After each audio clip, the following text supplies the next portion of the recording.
Poor कौन तरकारी करछि देखंतु एटा होछि पांपड़ तरकारी। पांपड़ तरकारी प्रथमे पकईदेली तेल, तापरे पकईदेली हेंगु, तापरे पकईदेली फुटण। फुटण पर सीजा आलू रखाइला, सीजा आलू को खंड खंड करके पकईदेली।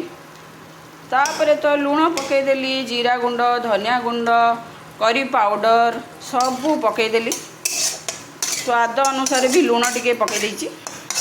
तापरे मु कौन कली,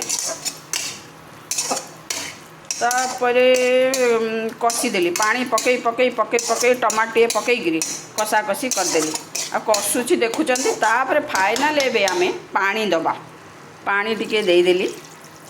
देखन बहुत टेस्टी पांपड़ तरकारी। आउ लिज्जत पांपड़ को आपण छाणिकी रखिए। लिज्जत पांपड़ देखंतु, लिज्जत पांपड़ को छाणिकी रख, अन्य कौनसी पांपड़ टेस्ट लागबनी, लिज्जत पांपड़ ही छाणिबे। फुटीगला परे पांपड़टा को छाणीदेबा। फुटीगला परे देखंतु टक्कर मकर होकर पूरा फुटीगला। एबे पांपड़ छाड़ीदबा, को खंड खंड करी छाड़ीदबा। सांग माने पांपड़ तरकारी रेडी हो गला।